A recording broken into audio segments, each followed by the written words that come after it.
goeiemôre. TikTok family. Is maandag, weer eens maandag en dat er een baie lekker is.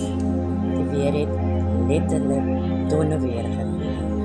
So ja, vandag is ek weer terug om net te noem dat ons mense sukkel.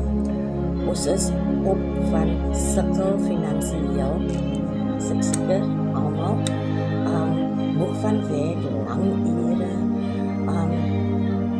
Jy wil nie regtig meer aansukkel nie. Ek wil nie meer aansukkel.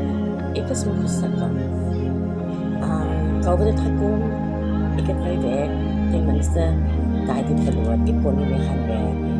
So ek is nou letterlik tuis by die huis, maar ek het hierdie $10 klap gekry en glo my, dit is so 'n klein fee wat jy betaal om 'n member te raak. Om 'n member te bly, sal ek sê, jy begin met die 49 wat jy betaal elke maand die 10. Mense, het is ondervinding nodig vir dit. Al wat jy wil doen is, jy share hierdie opportunity. Jy share hierdie geleentheid wat almal nou deel van is, om hulle lewe te vergemaklik. Die $10 klap is so maklik en al wat jy moet doen is consistent bly. So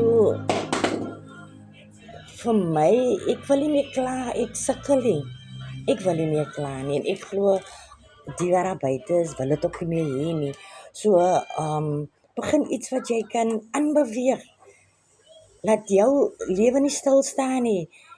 Laat hy naald van jou lewe in 'n horlosie, maak 'n voorbeeld, as 'n horlosie pap is, hy naald gaan staan stil. Jy moet hom 'n batterie gee om weer te laat loop.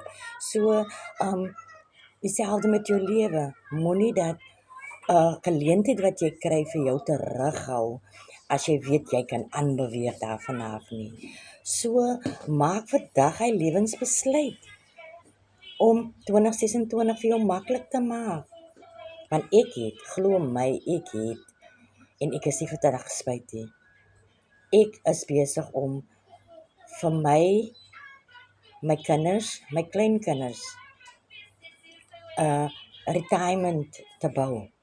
In 2-3 jaar, hoef ek nie te sukkel met wat nou gaan gebeur, hoe gaan ek vorentoe gaan.